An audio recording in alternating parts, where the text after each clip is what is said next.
Sesudah malam fajar mereka bersama Yesus, surga mulai.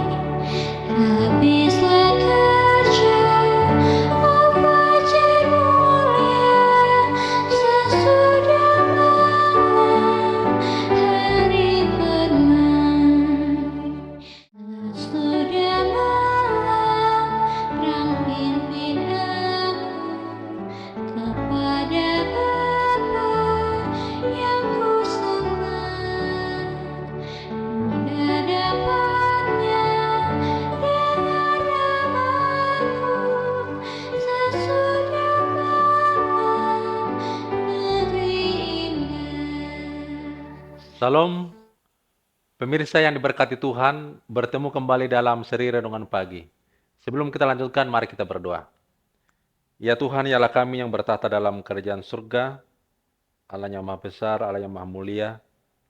Kami puji nama Tuhan oleh karena kebesaran-Mu, oleh karena kebaikan Tuhan yang boleh kami terima dalam kehidupan kami. Sebelum Tuhan melakukan segala kegiatan kami, pada hari ini kami datang ke hadirat Tuhan untuk mengikuti renungan pagi. Kiranya Tuhan memberkati firman yang akan kami dengarkan, menjadi berkat, sukacita, dan kemuliaan bagi nama Tuhan, dengan kehadiran Roh Kudus Tuhan dalam hati dan pikiran kami. Terima kasih ya Tuhan, dalam nama Yesus Kristus kami berdoa. Amin. Renungan pagi harian pada hari ini, Kamis 14 November 2024. Adapun judulnya adalah Ahli Bangunan Agung. Dan ayat hafalannya terdapat dalam Ibrani 3 ayat 4 yang berbunyi sebagai berikut. Sebab setiap rumah dibangun oleh seorang ahli bangunan, tetapi ahli bangunan segala sesuatu ialah Allah. Bait suci Yahudi dibangun dari batu pahat yang digali dari pegunungan. Dan setiap batu ditempatkan pada tempatnya di bait suci, dipahat, dipoles, dan diuji sebelum dibawa ke Yerusalem. Dan ketika semuanya diletakkan di tanah, bangunan itu menyatu tanpa suara kapak atau palu. Bangunan ini melambangkan bait suci rohani Allah, yang terdiri dari bahan-bahan yang dikumpulkan dari setiap bangsa, dan bahasa, dan kaum, dan semua tingkatan, tinggi dan rendah, kaya dan miskin, terpelajar dan tidak terpelajar. Mereka bukanlah benda mati yang disatukan dengan palu dan pahat. Mereka adalah batu hidup yang digali dari dunia oleh kebenaran dan ahli bangunan agung. Tuhan atas bait suci sekarang sedang memotong dan memolesnya dan menyesuaikannya dengan tempatnya. Masing-masing di bait suci rohani. Ketika selesai, bait suci ini akan menjadi sempurna di setiap bagiannya. Menjadi kekaguman malaikat dan manusia sebab pembangun dan pembuatnya adalah Tuhan. Tidak ada seorang ataupun bangsa yang sempurna. Kebiasaan dan pemikiran seorang harus belajar dari yang lain. Oleh karena itu, Tuhan ingin agar bangsa-bangsa yang berbeda-beda berbaur bersama, menjadi satu dalam menilai dan dalam tujuan. Kemudian persatuan yang ada dalam Kristus ini akan menjadi percontohan. Saya hampir takut untuk datang ke negara ini karena saya mendengar banyak yang mengatakan bahwa perbedaan bangsa-bangsa di Eropa itu begitu khusus dan harus dijangkau dengan cara tertentu. Namun hikmat Allah dijanjikan kepada mereka yang merasakan kebutuhannya dan yang memintanya. Bapak Ibu, Tuhan dapat membawa orang-orang kemana mereka akan menerima kebenaran. Biarlah Tuhan menguasai pikiran dan membentuknya seperti tanah liat yang dibentuk di tangan pembuat tembikar, dan perbedaan-perbedaan tidak akan ada.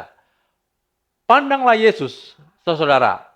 Teladanilah cara dan semangatnya, dan engkau tidak akan kesulitan menjangkau kelas-kelas yang berbeda-beda ini. Kita tidak memiliki 6 pola untuk diikuti, hanya ada satu, dan itu adalah Kristus Yesus. Jika saudara-saudara di Italia, saudara-saudara di Perancis, dan saudara-saudara di Jerman berusaha menjadi seperti dia, mereka akan menginjakkan kaki mereka di atas dasar kebenaran yang sama. Roh yang sama yang berdiam di dalam yang satu akan tinggal di dalam yang lainnya. Kristus di dalam mereka, pengharapan akan kemuliaan. Bapak, Ibu, saudara sekalian, dikatakan di sini, saya memperingatkan engkau, saudara, untuk tidak membangun tembok pemisah di antara bangsa-bangsa yang berbeda. Sebaliknya, berusahalah untuk menghancurkannya dimanapun itu berada.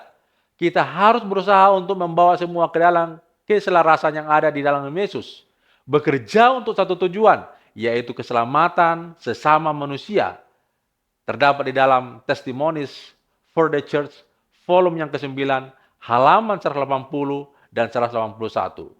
Apa yang perlu kita renungkan pada pagi hari ini lebih mendalam lagi, yaitu perbedaan etnis atau budaya apakah yang masih memisahkan gereja? Tuhan memberkati. Kita bersatu dalam doa. Ya Tuhan, ya Allah kami yang bertata dalam kerajaan sorga, satu firman Tuhan yang mengingatkan kami bagaimana Tuhan mengasihi sesama manusia tanpa membeda-bedakan suku, bahasa, dan bangsa. Kiranya Tuhan, kami juga sebagai umat-umat Tuhan dapat mengasihi semua manusia, sesama manusia, baik itu latar belakangnya dari suku, bangsa, agama, agar demikian Tuhan, sinar kebenaran boleh kami pancarkan kepada mereka. Biarlah kiranya Tuhan, di dalam kehidupan kami boleh membawa mereka ke dalam kebenaran, sehingga akan banyak orang-orang yang akan diselamatkan. Tuhan kiranya menggunakan kami untuk menjadi saluran berkat. Pada hari ini Tuhan, kami akan melakukan pekerjaan tugas kami, seluruh aktivitas kami.